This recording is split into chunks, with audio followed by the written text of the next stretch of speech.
Breaking news. Federal government makes U-turn on removal of petrol subsidy and gives reason. Can you imagine? So all these wahala, all this hardship they cost Nigerians during the election period was all fake. Okay? Why are they not removing the fuel subsidy again? Because the truth remains that we were not right to removing the first subsidy. Even the first subsidy, we are not just honest. Nigerians have the money to subsidize that fuel, if not for embezzlement and stealing that is going on at the government level. That is the truth. Okay? How can you remove first subsidy when there's no refinery working, there's no alternative in place, and you want to sell where you are comparing Nigeria to other countries, other Western world nations, how much they are selling petrol per dollar and per pound. But those people have functional refineries, they are able to make sure everything works. You don't have refinery. The ones you have are not functioning. You are not putting new ones, and you want to remove first subsidy. With the amount of crude you are producing in Nigeria, we can have even 6 refineries and high capacity refineries, and they will still function, and we will still export the remaining crude. But for some selfish reasons, they're not doing that, because if they refine, the stealing will not be enough for them. Now, because it's been exported in whole, these guys are helping themselves through the fresh crude export. Now, not removing the subsidy again is another avenue to settle the importers so that they will continue to chop. It means that the people involved in this importation are also in government, and they have interest in government, or government officials have interest in them. So there's a mutual benefit among themselves. So the removing fuel subsidy will mean stop making money. And they will tell you that doing Nigerians good, they don't have iota of interest of Nigerians at heart. That is the truth.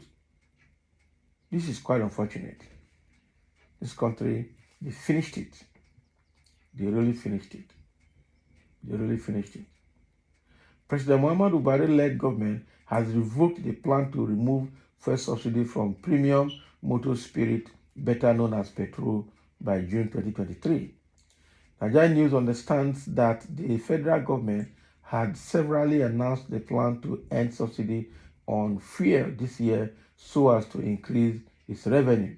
However, the Minister of Finance, Budget and National Planning, Zainab Ahmed, disclosed on Thursday that the National Executive Council, which comprises state governors, deliberated on the issue extensively and came to the conclusion that it will not be wise to remove subsidy as soon as the new administration is trying to settle down to governance. Ahmed Zainab made this known shortly after the Thursday's National Executive Council meeting chaired by Vice President Yemi Osinbajo. She also noted that the existing committee that has been discussing the fuel subsidy issue need to be expanded to enable more input from concerned Nigerians. Hi, chopping scene. She specifically said there needed to be more interface with the Nigerian Labour Congress, NLC, and more engagement with the Petroleum Marketers Association, among others. Can you imagine? So the only reason they are not removing the subsidy now is because the new administration is just coming in and need to settle. That is the only reason. Okay? That is the only reason they're not removing it. And now they want the committee that is already sitting to be expanded so that they can get more input from Nigerians. Is that a reason? So the National Executive Council, led by Vice President Yemi Osinbajo, naturally, and including all the governors of the country, have agreed that they should pedal and suspend it for now, so that the new administration can come in and settle in properly. These people, I don't understand what they are doing. Tinubu has vowed that when he gets into power anyway, that the subsidy must be removed, whether Nigerians like it or not. And I'm telling you that he's going to do a more dirty job than Buhari. That is it. But the question Nigerians are asking, okay, in fairness, why are you removing subsidy when there are no refineries? Why are you removing subsidy when we are still importing everything 100%?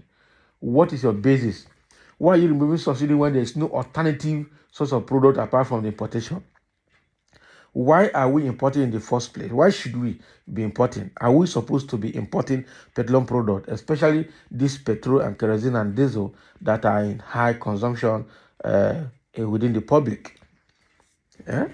So we are good in solving problems from the branches rather than getting to the root of every issue and deal with the root cause of problems.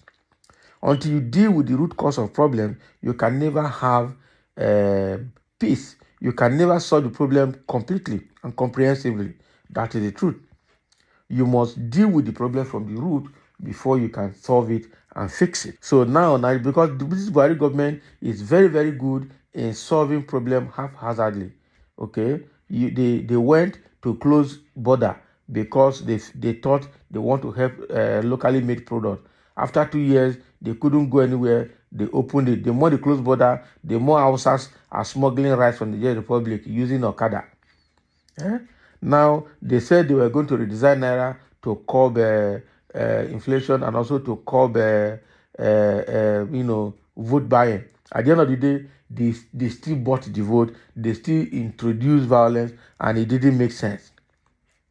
Exchange rate has skyrocketed. They can't bring it back. They kept on devaluing Naira, fingering the monetary policy of the country, as if that is the only way to improve the economy and correct inflation. GDP is not making sense. And these people, they don't know how to solve problems. The truth is that they're intelligent. The thing is that they will not make any decision where their selfish interests will not be protected. That is just the only problem. It's just being wickedly selfish in all their endeavors in governance. That is just the reason we are where we are. Okay? And that is very, very bad. Somebody is saying here, all at the same time, they should also tell us $800 million from World Bank what they will use it for. Yes, they are getting $800 million from World Bank to cushion the effect of the subsidy removal. Now they are not removing the subsidy again. So what is going to happen to this $800 million? Is this not a scam? This means that they are going to share it. Oh boy. And at the end of the day, they will not be able to give account of it, and then they will leave office and hand over to the new administration, and then we'll start all over again. God damn. $800 million has gone down the drain, and we are going to pay for it. And the World Bank is looking. The International Monetary Fund is looking. Nobody is talking. Somebody say, praise God. May God bless them. This is bad. If National Executive Council is serious with the business of governance, they should make our refineries work. The money that has been used for subsidy can build enough refineries that we will be exporting refined petroleum products from PMS to bitumen. That is true. That is true. But they won't do it. So the question I'm asking is that what will now happen to the $800 million that they have collected from World Bank? This country, this is beyond cost. It has gone, the wickedness and corruption in the country has gone nuclear. Okay.